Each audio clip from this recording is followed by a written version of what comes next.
আমরা বিগত দিনে দেখেছি র্যাপিড অ্যাকশন ব্যাটালিয়ন র্যাব যে ধরনের কার্যক্রমের সাথে যুক্ত ছিল, কি অবস্থায় র্যাব গঠন হয়েছে সেটার জবাব আমি চাচ্ছি না। আমার বিষয়টা হচ্ছে র্যাব, আপনারা যারা আছেন সামনে প্রত্যেকটা দলই এটার দ্বারা ক্ষতিগ্রস্ত সরাসরি।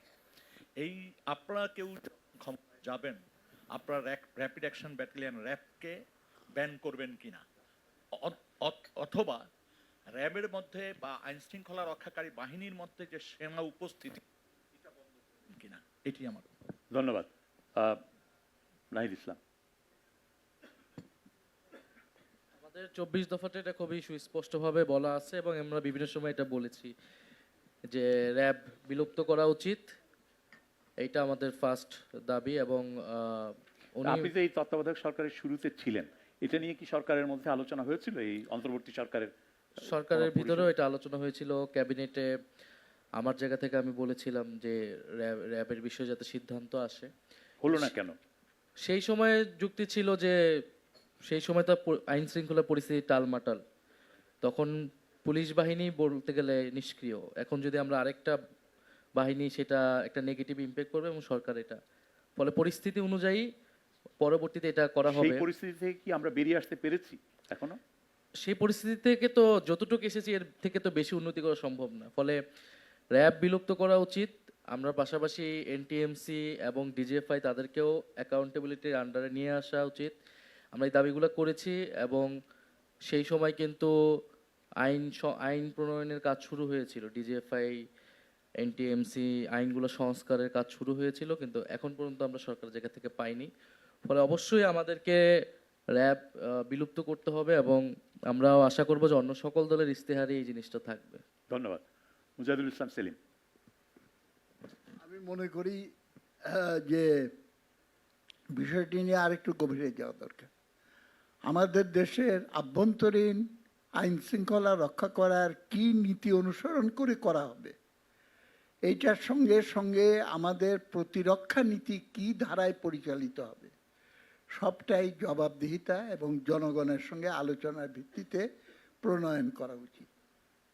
এবং প্রতিরক্ষা ক্ষেত্রে আমাদের দেশের জন্য আমি মনে করি যে প্রত্যেকটা বয়স্ক নাগরিকের জন্য বাধ্যতামূলক সামরিক ট্রেনিং ব্যবস্থা প্রবর্তন করা প্রয়োজন। আমাদের স্ট্যান্ডিং আর্মি থাকবে, কিন্তু সমস্ত নাগরিকদের থাকা প্রয়োজন। এইগুলো নিয়ে বিতর্ক হইতে পারে, মতের তারতম্য হতে পারে, আমাদের করা প্রয়োজন।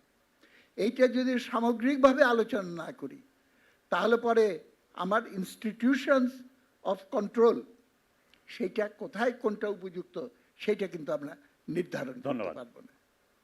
এবং আরেকটা খালি বলবো যে আমাদের ওভারঅল অর্থনৈতিক নীতিটা যদি সেই অনুযায়ী আমরা ঢেলে না সাজাই, আমার একটা রেইজ ফোর্স দরকার, শক্তি দরকার, যারা সম্পদ আহরণ করছে, ব্যক্তিগত সম্পত্তির উপরে কেউ হাত দিতে পারবে না, সেইটাকে রক্ষা করার জন্য আরও মোর কোয়ার্সিভ ফোর্স যদি দরকার হয়, তা আরেক রকম হবে।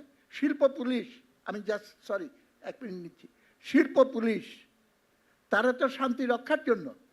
শিল্প পুলিশ তাকে বিজেএমইএ কেন ট্রাক উপহার দেয়? এবং ট্রাপারটাইট মিটিং যখন হবে, ত্রিপক্ষিক বৈঠক বিজিএমএ অফিসে কেন হবে? এটা কি সরকারি মন্ত্রণালয়ের অধীনে হতে পারে না?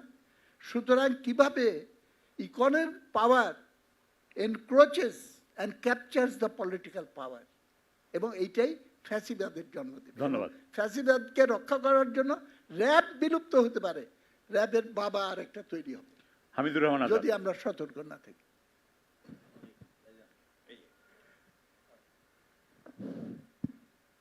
জি ধন্যবাদ। আমি আমাদের মুজাহিদুল ইসলাম সেলিমের সাথে একমত। এখানে কোন প্রতিষ্ঠান থাকবে না থাকবে এটা আইন শৃঙ্খলা বাহিনীর সামগ্রিক সংস্কারের বিষয়। রাষ্ট্রীয় নীতি ঠিক থাকলে এবং জবাবদিহিতে থাকলে এগুলো অনেকাংশে দমন হয়ে যাবে। ধন্যবাদ। সেই জন্য আমরা র্যাব থাকবে না, ওইটা থাকবে। আমরা আরেকটা প্রশ্ন নিয়ে শেষ করতে চাই, সেজন্য খুব সংক্ষেপে। আপনি জনগণের নিরাপত্তার জন্য যে ধরনের উপযোগী সংস্থা দরকার, ইফেক্টিভ দরকার, কোন বাহিনী কোথায় ফাংশন করবে, লক্ষ্যটা ঠিক করতে হবে। ধন্যবাদ। আমার রাষ্ট্রকে, আমার জনগণকে নিরাপদ রাখতে চাই, এটাই আমরা করব।